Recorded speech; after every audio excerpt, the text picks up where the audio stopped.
Healthy People, CNN Indonesia Health kembali hadir bersama saya Dr. Isa Broto Asmoro. Saat ini banyak sekali skincare dan teknologi perawatan kecantikan ya, yang tujuannya pasti sama, untuk membuat kulit wajah sehat dan glowing. Nah, saat ini retinol dipilih menjadi salah satu kandungan dalam produk skincare. Tapi bagaimana memilih kandungan retinol yang tepat agar terhindar dari overclaim? Kita akan membahasnya di CNN Health hari ini.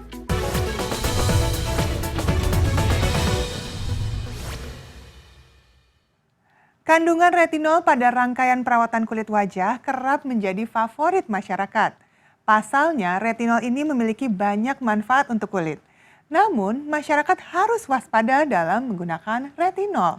Karena jika dosis atau takaran tidak tepat, tentu manfaat yang diberikan tidak bisa maksimal. Bahkan dapat menyebabkan iritasi kulit. Produk perawatan wajah yang mengandung retinol menjadi idola masyarakat saat ini. Kandungan retinol dianggap memiliki banyak manfaat untuk kulit, terutama untuk mengurangi tanda-tanda penuaan dini, menghilangkan jerawat, hingga mengatasi masalah pigmentasi pada kulit. Retinol sendiri merupakan turunan dari vitamin A. Senyawa ini hadir dalam berbagai bentuk perawatan kulit seperti gel, serum, hingga krim. Produk kecantikan berbahan retinol ini pun baru-baru ini cukup ramai diperbincangkan setelah adanya overclaim suatu merek yang ternyata kandungan retinolnya tidak sesuai dengan yang tertera pada kemasan produk. Menurut dokter spesialis kulit Rumah Sakit Maya pada Surabaya Yohanes Wijaya, tidak semua orang cocok menggunakan retinol. Retinol sebaiknya digunakan bagi orang yang memiliki masalah kulit dengan indikasi seperti kulit berjerawat, mulai terlihat adanya kerutan, atau adanya masalah pigmentasi. Selama tidak ada masalah tersebut, cukup lakukan perawatan wajah biasa seperti mencuci muka, penggunaan tabir surya, dan juga pelembab. Tidak ada skincare yang bisa membuat kulit kita yang awalnya bermasalah menjadi sehat dalam waktu singkat ya. Penggunaan retinol sendiri itu memerlukan waktu paling tidak 2-3 bulan untuk baru kita mulai melihat hasilnya. Dan itu pun bukan berarti semua orang yang menggunakan retinol setelah 2-3 bulan pasti akan melihat hasil yang signifikan. Jadi perlu dievaluasi dari pasien ke pasien untuk efektivitas setiap penggunaannya. Bagi orang yang baru menggunakan retinol, disarankan untuk menggunakan kandungan retinol yang paling rendah. Tujuannya untuk melihat reaksi pada kulit.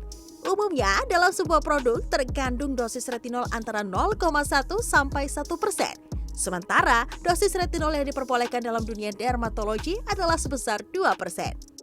Sejumlah orang memutuskan menggunakan produk perawatan kulit yang mengandung retinol karena memang memiliki masalah pada kulit wajahnya.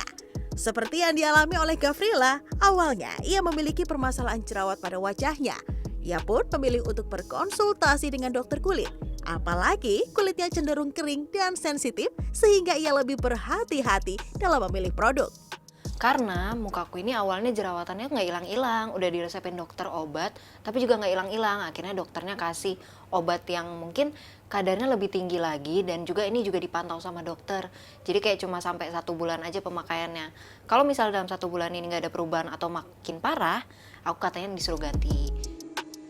Cara pengaplikasian retinol pada wajah juga cukup mudah, namun ada beberapa hal yang harus diperhatikan. Pertama, pemakaian retinol sebaiknya dilakukan pada malam hari karena senyawa ini mudah rusak jika terkena sinar matahari berlebih sehingga manfaatnya tidak bisa maksimal. Kedua, gunakan retinol pada wajah yang sudah bersih dan dalam kondisi kering. Pengaplikasian retinol pada kulit yang basah atau lembab dikhawatirkan dapat menyebabkan iritasi. Lalu, hentikan penggunaan retinol ketika ada indikasi iritasi kulit. Kia Clarissa, Vicky Peresia, Surabaya, Jawa Timur.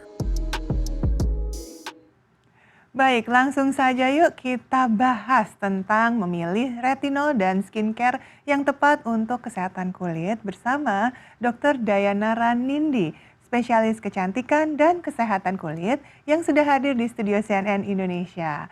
Halo Dr. Dara, apa kabar? Halo, baik. Tadi kita sudah melihat ya bahwa ada yang sangat penting untuk dibahas dan diketahui oleh banyak masyarakat, yakni tentang perawatan kulit. Ya. Nah, memang seberapa penting sih merawat kulit wajah kita nih, Dokter Dara? Oke, baik. Jadi seberapa penting untuk merawat kulit wajah itu sebenarnya kita harus tahu dulu secara gambaran umum ya. Jadi kulit sendiri kan memang salah satu organ terbesar di tubuh kita yang mempunyai fungsi yaitu sebagai pelindung. Nah Oke. itu juga nggak kalah penting sama halnya dengan kulit wajah kita. Jadi di kulit sendiri itu memiliki fungsi antara lain melindungi kulit kita, tubuh kita terutama dan itu di wajah kita dari paparan sinar matahari, lalu juga mencegah masuknya mikroorganisme penyebab penyakit ya, contohnya seperti bakteri, virus, jamur dan lain-lain. Maka dari itu sangat penting untuk kita merawat kulit, terutama di kesehatan kulit wajah sedari dini seperti itu. Karena yang kita tahu bahwa di manusia dengan bertambahnya usia pastinya juga akan mengalami penurunan fungsi normal ya, dan itu juga akan berhubungan dan juga berefek di kesehatan kulit. Nah maka dari itu sangat-sangat penting untuk merawat kulit dari sekarang seperti itu. Apalagi kulit sebagai organ terbesar ya dalam Betul, tubuh kita iya. ya. Lalu bagaimana nih cara yang tepat untuk merawat kulit wajah agar sehat dan glowing? Oke. Terutama dengan menggunakan skincare ya. Skincare ya, oke. Jadi cara yang tepat itu sebenarnya kita yang pertama harus tahu dulu. Jadi harus tahu dulu mengenai jenis dan juga kondisi kulit kita seperti Oke, apa jenisnya. gitu. Jadi sebelum kita memilih atau membeli skincare, alangkah lebih baiknya perlu mengetahui jenisnya dulu, lalu kondisi kulit kita seperti apa dan juga permasalahan kulitnya seperti apa. Dan sebenarnya untuk penggunaan skincare bisa dimulai dari penggunaan basic skincare rutin aja. Apa aja itu? Jadi contohnya misalkan dari penggunaan facial wash ya untuk membersihkan wajah. Karena mungkin sekarang juga banyak contoh atau case dengan membersihkan wajah menggunakan sabun mandi. Contohnya seperti itu. Nah itu kurang jangan tepat ya. ya, betul. Jadi gunakanlah mungkin dari basic skincare, membersihkan wajah dengan facial wash. Setelah itu bisa melanjutkan pemakaian skincare dengan menggunakan toner maupun essence Oke. di step selanjutnya. Setelah itu juga nggak kalah penting penggunaan pelembab atau moisturizer dan juga sunscreen pada pagi dan siang hari pastinya. Nah setiap usia ini kan pasti membutuhkan perawatan yang berbeda-beda ya dok ya. Betul. Untuk anak-anak tersendiri, remaja juga, begitupun dengan orang tua atau lansia gitu ya. Lantas perawatan apa saja nih yang membedakan dan dibutuhkan oleh masing-masing usia? Ya, jadi sebenarnya untuk dari beberapa usia ya, kita ambil contohnya dari anak-anak, lalu remaja, dewasa dan juga lansia. Sebenarnya tetap balik ke konsep pertama, harus tahu dulu untuk kondisi dan jenis kulitnya. Oh, oke. Tetapi kalau case-nya di anak-anak, sebenarnya fokusnya adalah di perawatan kulit lebih ke pembersihan dan juga perlindungan. Oh, Gitu. Jadi oke. kalau anak-anak mungkin dari kecil ya, dari dini sudah bisa mengenalkan bagaimana sih cara mencuci wajah secara benar, Ya. penggunaan produknya menggunakan facial wash tadi ya, lalu bisa digunakan pelembab atau moisturizer dan juga bisa menggunakan sunscreen untuk usia anak-anak. Anak-anak sudah butuh tuh ya Iya, ternyata betul. ya. Dan sekarang juga banyak juga ya produk skincare yang sebenarnya sunscreen itu juga bisa digunakan di usia dari bayi ya, mulai usia 6 bulan itu sudah bisa menggunakan. Jadi kalau untuk anak-anak usia sekolah sebenarnya sudah mulai bisa untuk dikenalkan penggunaan Ya, apalagi basic. banyak beraktivitas di luar Betul, ruangan gitu iya, ya betul. anak-anak ya. Setelah itu kalau untuk usia remaja nih sudah biasanya mulai muncul permasalahan kulit nih dok. Jadi kayak mungkin muncul jerawat gitu ya, iya, iya. kulitnya kusam dan lain-lain. Nah itu yang perlu difokuskan dalam penggunaan skincare rutinnya. Jadi sesuai dengan kondisi kulitnya pastinya ya. Jadi Karena kalau sudah ada misalkan perubahan hormonal tuh betul, ya. dan kalau misalkan mungkin ada perlakuan khusus atau mungkin butuh tindakan lebih lanjut, mungkin bisa dikonsultasikan juga ya tentang kesehatan kulitnya seperti itu. Nah kalau misalkan kita ngomongnya soal di dewasa maupun di lansia, itu Ya. sebenarnya sudah concernnya di perawatan untuk aging gitu. Supaya mencegah penuaan dini. Betul, jadi mencegah penuaan dini dan juga mengatasi tanda-tanda penuaannya sudah mulai muncul nih dok Oke. gitu. Jadi maka dari itu untuk produk-produk skincare yang memang fungsinya sebagai anti aging itu bisa digunakan di usia start 20 tahunan sudah bisa. Dan kandungan dasar apa saja nih yang harus ada di dalam produk dari skincare itu sendiri? Oke. Kalau untuk kandungan dasar yang memang harus wajib ada di dalam basic skincare sendiri itu sebenarnya yang cenderung utamanya untuk menjaga kesehatan skin barrier atau lapisan kulit. Oke. Contohnya yang mungkin sekarang juga masyarakat juga sudah mulai melek ya untuk wawasan pengetahuan tentang ingredient skincare seperti niacinamide, lalu ada ceramide, hyaluronic acid, glycerin. Nah itu yang sebenarnya juga bagus untuk menjaga kesehatan skin barrier atau lapisan kulit kita. Karena dengan kita pemakaian yang basic ingredient skincare aja sebenarnya kita sudah bisa menjaga kesehatan kulit. Karena kalau misalkan skin barrier kita juga tidak terjaga dengan baik, otomatis kedepannya bisa muncul lebih rentan ya muncul permasalahan kulit itu tadi. Jadi untuk kandungan dasar bisa mulai menggunakan yang tadi sudah disebutkan dan mungkin juga bisa dikombinasi dengan beberapa aktif ingredients lainnya. Misalnya apa aja? Contohnya seperti eksfoliasi yang rutin biasa mungkin bisa dilakukan 1 minggu 2-3 kali ya. Itu yang mengandung AHA, BHA, terus selalu bisa menggunakan retinol yang sebagai untuk perawatan agingnya gitu. Jadi bisa melakukan kalau misalkan di dunia estetik ya kita sebutnya skin cycling. Jadi secara bertahap dan juga bergantian menggunakan active ingredients sesuai dengan kondisi kulitnya. Seperti itu. Tetap harus disesuaikan itu ya. Betul, dengan tetap harus disesuaikan. kebutuhan apa yang di kulitnya masing-masing ini tadi ya. Nah, apakah lantas menggunakan skincare saja cukup gitu ya tanpa harus pergi ke klinik kecantikan misalnya untuk melakukan berbagai perawatan? Treatment ya.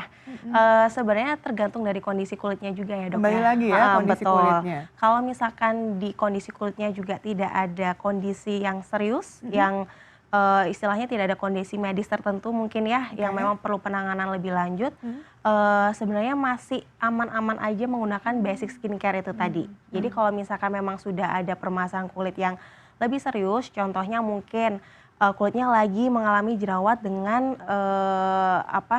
fase atau jenis yang memang cukup parah gitu ya, yang memang perlu penindakan lebih lanjut. Nah itu yang memang biasanya disarankan untuk bisa berkonsultasi untuk mendapatkan treatment yang lebih atau mungkin tindakan persepan sesuai dengan kondisinya. Tapi kalau misalkan untuk merawat kulit biar kulitnya sehat, biar kulitnya juga terjaga dan kulitnya normal aja sebenarnya nggak perlu harus pergi untuk ke klinik ya. Jadi tetap disesuaikan dengan kondisi kulitnya. Gitu. Dan tentunya tadi sesuai pembahasan Dokter Dara, retinol menjadi salah satu kandungan skincare yang banyak dicari. Tapi nanti ya kita akan bahas lebih lanjut tentang retinol ini usai jeda. Jadi jangan kemana-mana. Healthy People kembali lagi di CNN Health.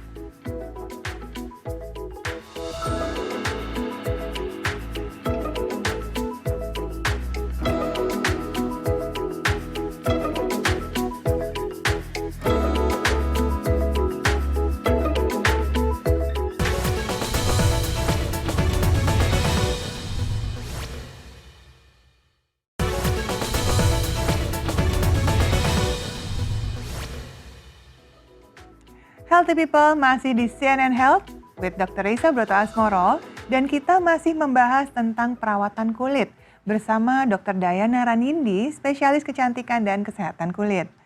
Retinol saat ini sering sekali jadi perhatian para pengguna skincare. Retinol diyakini bisa membantu mengurangi jerawat, memudarkan bekas jerawat, melembabkan kulit, dan dijadikan perawatan anti-aging. Nah, Dokter Dara, sebenarnya retinol itu apa sih dan kenapa menjadi bahan yang seringkali digunakan di dalam skincare? Oke, jadi retinol itu adalah salah satu turunan dari vitamin A. Jadi termasuk dalam sebenarnya kelompok retinoid ya. Yang dimana kalau retinol itu diaplikasikan ke kulit, sebenarnya dia bisa memberikan manfaat yang cukup banyak untuk kulit. Maka dari itu kenapa retinol sekarang menjadi salah satu ingredient skincare yang cukup hype atau viral ya dok ya. Nah dengan kita melihat beberapa fungsinya yang bisa dihasilkan dengan pemakaian retinol secara rutin, yaitu yang pertama retinol sendiri tuh ternyata bisa untuk merangsang regenerasi sel kulit itu lebih bagus lagi. Gitu, dan akhirnya dia juga bisa meningkatkan produksi kolagen dalam kulit yang nantinya bisa memberikan efek untuk mengatasi tanda-tanda penuaan itu tadi. Jadi bisa membuat kulit lebih halus pastinya, lalu bisa menyamarkan kerutan halus, lalu juga bisa untuk memudarkan noda hitam atau hiperpigmentasi, dan juga ternyata retinol bisa digunakan untuk mengatasi jerawat. Lalu seberapa penting sih retinol untuk perawatan kulit sendiri? Sangat penting tentunya ya? Iya. Jadi kalau misalkan dikatakan penting sih sebenarnya retinol ini bisa dikatakan penting untuk usia-usia yang memang butuh untuk perawatan aging gitu ya dok ya. Yang tadi kita udah bahas bahwa penggunaan skincare dengan tujuan untuk perawatan aging atau anti-aging sendiri itu bisa digunakan start usia 20 tahunan gitu. Jadi kalau misalkan pertanyaannya apakah penting untuk digunakan mungkin di usia bawah 20 tahun? Sebenarnya penting nggak penting karena untuk kondisi kulitnya juga masih sehat ya, jadi Ya. masih belum butuh untuk perawatan lebih lanjut. Tetapi kalau misalkan di sini digarisbawahi pentingnya untuk usia berapa, sebenarnya bisa digunakan start dari usia 20 tahun ke atas, itu bisa mulai menggunakan si retinol ini sebagai perawatan anti-agingnya. Oke, Seperti sesuai itu. usia berarti Betul, ya iya. diperuntukannya. Salah satu skincare yang beredar adalah MS Glow Encapsulated Retinol Elixir. Dia mengandung retinol berteknologi nano enkapsulasi generasi terbaru yang 5 kali lebih stabil dan 14 kali lebih efisien untuk kulit flawless.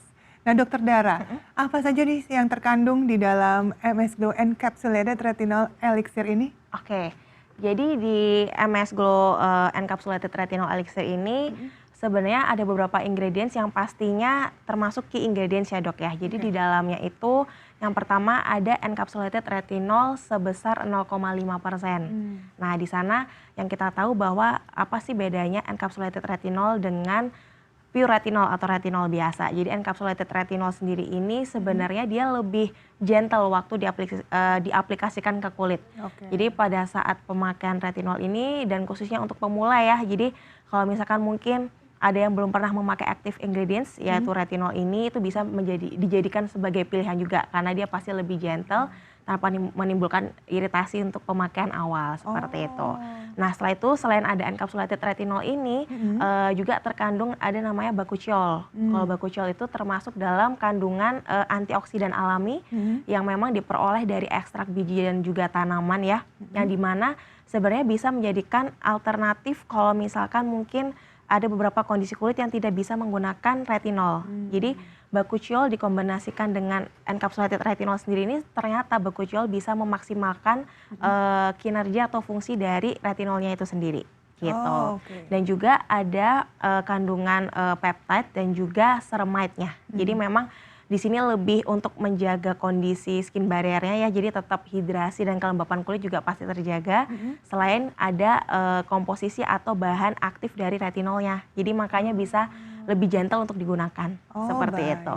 Lalu bagaimana cara kerja dari produk ini sendiri? Ya, jadi untuk cara kerjanya sendiri retinol yang kita tahu molekul retinol itu kan termasuk bahan aktif ya dok ya, dimana kalau misalkan langsung diaplikasikan ke kulit itu dia bisa mempunyai efek samping membuat iritasi pada kulit dan membuat kulit kering.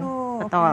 Nah, dengan adanya inovasi terbaru yaitu retinol ini dibungkus dalam kapsul kecil ya. Jadi ukurannya juga yang kecil, partikelnya kecil sehingga dia pasti lebih maksimal untuk masuk penyerapannya ke dalam kulit dan juga itu terbungkus atau terenkapsulasi sehingga bisa memberikan perlindungan juga untuk kulit. Jadi tidak terjadi juga hilangnya kelembapan yang berlebihan pada kulit yang nantinya bisa menyebabkan iritasi. Jadi untuk teknologi enkapsulasi ini sendiri sebenarnya bisa dijadikan pilihan juga bagi misalkan orang-orang yang mau mencoba menggunakan retinol dan mungkin yang memiliki kulit sensitif. Gitu. Bisa ya berarti ya. Oke, untuk produk ini jadi bisa digunakan oleh siapa saja? Ya, jadi untuk produk ini sebenarnya bisa digunakan start dari usia 20 tahun dengan sebenarnya semua jenis kulit. Tetapi dengan mungkin concern utamanya di aging skin, dull skin atau kulit yang kusam, atau sudah mulai tampak kerutan halus dan juga hiperpigmentasi. Seperti itu. Nah Dokter Dara, tadi kita sudah membahas tentang encapsulated-nya ini sendiri. Nah jadi kelebihannya apa nih dari MS Glow Encapsulated Retinol Elixir ini? Oke, jadi kelebihannya pastinya dari teknologi enkapsulasinya sendiri ya dok ya. Jadi pada saat retinol ini masuk ke kulit, kalau misalkan kita ngomongnya tentang pure retinol, pastinya yang ditakutkan adalah bisa menimbulkan iritasi pada kulit. Nah, dengan adanya teknologi enkapsulasi ini sendiri, dia sebenarnya memberikan efek lebih safe ya, lebih aman digunakan di kulit dengan berbagai permasalahan kulit yang terjadi dan juga pastinya bisa digunakan untuk jenis kulit yang sensitif juga gitu. Karena retinol sendiri ini sebenarnya dia pada saat masuk ke kulit, dia juga bisa merangsang dari jaringan fibroblast dalam kulit itu yang akhirnya nanti bisa lebih banyak memproduksi kolagen dalam kulit gitu. Nah, dengan adanya inovasi ya, jadi adanya enkapsulasi dalam retinol ini sendiri, ini yang akhirnya membuat retinol ini bisa secara bertahap pada saat masuk ke dalam kulit, dia akan melepaskan retinol ini secara bertahap yang akhirnya nanti bisa merangsang regenerasi sel dan juga produksi kolagen itu sendiri. Maka dari itu bisa mendapatkan manfaatnya lebih banyak untuk kesehatan kulit, terutama untuk permasalahan aging tanpa menimbulkan iritasi pada kulit. Gitu Seperti ya. Jadi itu. yang dijaga itu ya supaya Betul. tidak menimbulkan iritasi Iya, dan lebih aman stabil. untuk kulit sensitif. Nih, healthy people pasti banyak yang penasaran. Lalu bagaimana nih cara menggunakan produk ini supaya hasilnya terlihat maksimal? Maksimal, oke. Jadi sebenarnya ada beberapa tahap ya dok ya untuk penggunaan sebenarnya untuk di active ingredients terutama di retinol ini. Jadi kalau misalkan memang belum sama sekali pernah untuk mencoba menggunakan active ingredients ini, mungkin bisa melakukan patch test sendiri ya. Oh, Jadi dicoba. dicoba dulu. Jadi awal menggunakan bisa di belakang telinga maupun di bawah rahang selama 1 kali 24 jam dilihat apakah ada reaksi iritasi setelah penggunaan. Oke, jadi langsung dioleskan begitu ya? Iya, langsung dioleskan aja dan dilihat hasilnya. Kalau misalkan memang tidak ada tanda-tanda iritasi yang terjadi, boleh langsung digunakan gitu. Dan Tanda-tanda untuk iritasi misalnya ada terlihat apa? seperti contohnya rasa gatal, panas, memerah gitu ya, atau mungkin ada timbul beruntusan, itu yang takutnya kemungkinan memang kurang cocok ya dengan active ingredients-nya seperti Kalau itu. tidak muncul berarti aman? Aman, bisa langsung digunakan. Setelah itu juga ada tahapannya. Jadi untuk pemula yang belum pernah menggunakan kandungan retinol ini sebenarnya disarankan penggunaannya di malam hari dan digunakan hanya 1 sampai 2 kali aja dalam 1 minggu. Oh, oke. Gitu, dan Jadi itu tidak tiap hari dulu ya? betul. Dan itu bisa dilakukan selama paling nggak 2 sampai 4 minggu. Jadi 1 bulan ya. Nah, untuk di bulan berikutnya jika selama 1 bulan sebelumnya tidak ada permasalahan setelah penggunaan retinol, sebenarnya bisa ditingkatkan lagi.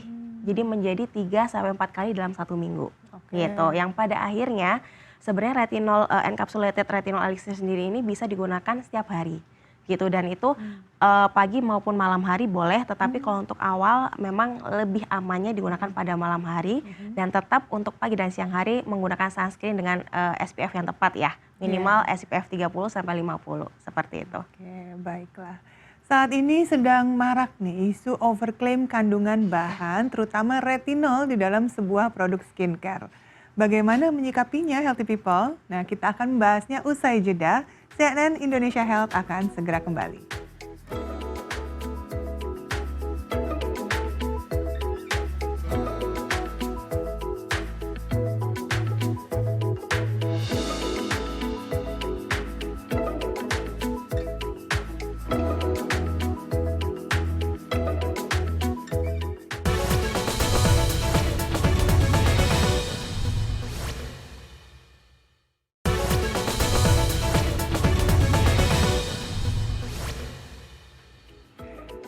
Healthy people, kita lanjutkan obrolan tentang perawatan kulit nih. Masih bersama dengan Dr. Daya Naranindi, dokter spesialis kecantikan dan kesehatan kulit. Dokter Dara, beberapa waktu yang lalu tuh muncul isu tentang adanya overclaim kandungan skincare. Iya. Nah, sebenarnya apa sih yang bisa dimasukkan dalam kategori overclaim itu sendiri? Oke. Jadi kalau kita ngomongnya tentang overclaim dan di sini konteksnya di skincare, sebenarnya lebih ke pernyataan yang berlebihan atau mungkin juga bisa dibilang dengan statements di suatu produk skincare sendiri yang keberadaannya dan juga buktinya itu tidak bisa dibuktikan secara ilmiah gitu. Jadi hasilnya juga memberikan hasil yang mungkin juga cukup tidak realistis ya. Itu yang bisa dikatakan sebagai overclaim di produk skincare seperti itu. Oke, kalau berbicara tentang overclaim ya kandungan dan khasiatnya, apakah cukup nih kita hanya dengan meneliti kandungannya saja gitu ya? Apakah cara penyimpanan skincare semua itu juga berpengaruh? Oke. Jadi kalau kita melihat dari kandungannya pastinya itu yang terpenting ya dok ya sebelum kita membeli skincare. Tetapi tidak kalah penting juga setelah kita membeli skincare ini cara penyimpanannya yang tepat seperti apa. Karena memang skincare dengan kandungan utama yang active ingredients itu sebenarnya lebih cenderung dia harus disimpan dalam beberapa kondisi. Karena memang seperti ini contohnya. beberapa faktor bisa merusak dari active ingredients itu tersebut. Jadi kayak misalkan dari suhu, lalu dari mungkin terlalu terpapar oleh sinar matahari, ataupun dari cara penyimpanannya yang kurang tepat. Jadi misalkan nih ada beberapa instruksi ya biasanya di skincare itu yang hindari skincare ini terkena langsung oleh panas matahari gitu. Karena memang dari suhu yang terlalu panas maupun yang terlalu dingin, yang terlalu ekstrim dan juga suhu yang lembab. Jadi makanya kalau skincare itu sebenarnya lebih baik disimpan itu di suhu ruangan ya. Jadi di dalam kamar aja, bukan di kamar mandi. Karena memang itu ternyata bisa merusak dari efektivitas dari skincare-nya juga gitu. Jadi pengaruh.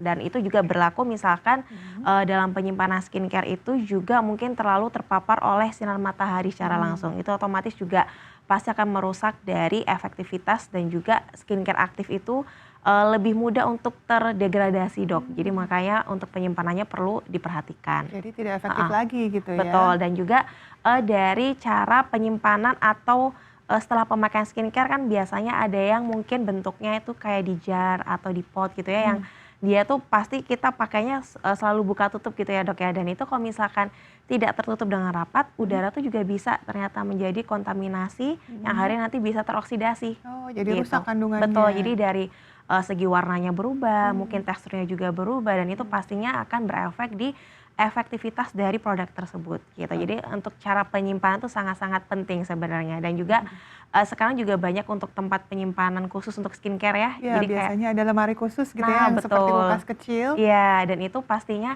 untuk suhunya berbeda dengan kulkas untuk penyimpanan makanan ya, Dok ya. Jadi untuk suhunya biasanya memang sudah diatur dari kisaran 5 derajat sampai di 15 derajat Celcius gitu. Oke, Kalau jadi misalkan sejuk ya. iya, yang sejuk, atau kalau misalkan di suhu ruangan biasanya boleh di 16 derajat sampai di 25 derajat Celcius itu untuk suhu ruangan. Lalu tips apa nih Dokter Dara untuk memilih skincare yang tepat dan aman? Aman, oke.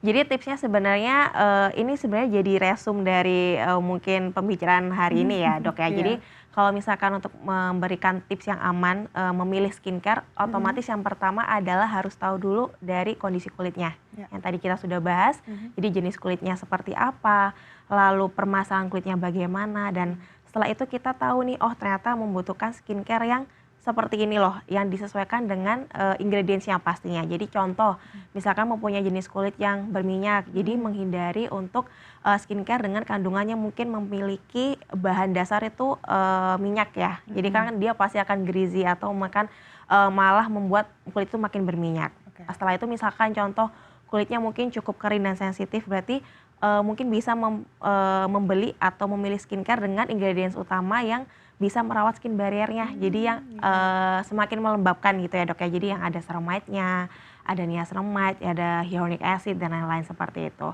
Dan kalau misalkan permasalahan kulitnya mungkin cenderung berjerawat, berarti memang mungkin bisa lebih memilih skincare yang untuk mengatasi jerawat tersebut sesuai dengan ingredientsnya. Itu yang pertama. Yang kedua juga jangan istilahnya mungkin takut untuk mencoba bahan-bahan aktif, tetapi tetap disesuaikan dengan kondisi kulitnya ya. Jadi boleh misalkan mungkin kulitnya normal tapi mungkin cenderung kusam, mulai mencoba dengan active ingredient seperti vitamin C. Ya. Atau mungkin udah mulai masuk nih ke usia 25 tahun ke atas, mungkin bisa mencoba menggunakan retinol, dan juga tetap melakukan rutin eksfoliasi per minggunya seperti itu. Dan terus kalau misalkan mau mencoba active ingredients, tetap disarankan untuk mencoba dulu yang tadi kita sudah bahas ya, Dok ya. Jadi boleh aplikasikan dulu di bawah di belakang telinga maupun di bawah rahang untuk mengetahui apakah ada tanda reaksi iritasi setelah penggunaan produk tersebut. Kalau misalkan aman aja, boleh langsung diaplikasikan. Dan juga jangan lupa tetap memperhatikan keamanan produknya. Maksudnya adalah memperhatikan apakah produk ini memang sesuai nih dengan klaimnya dan juga ingredients yang tercantum ya. Jadi apakah sudah lolos dari uji BPOM, lalu juga udah lolos dermatologi test, dan untuk biasanya kalau suatu produk itu sebelum disebarluaskan atau dipasarkan biasanya akan melalui uji in vitro dulu. Dicoba dulu di beberapa panelis itu seperti apa, dan itu memang diharapkan konsumen lebih sekarang lebih untuk cermat dan teliti ya dalam memilih skincare yang tepat sesuai dengan kondisi kulitnya. Wah, terima kasih banyak Dokter Dara ini untuk obrolannya hari ini. Iya. Healthy people, semoga bermanfaat ya pembahasan kita hari ini. Jangan lupa untuk rutin merawat kulit Anda. Sampai di sini CNN Indonesia Health, saya Dr. Raisa Broto Asmoro, pamit. Jangan lupa, healthy people, happy life. Sampai jumpa.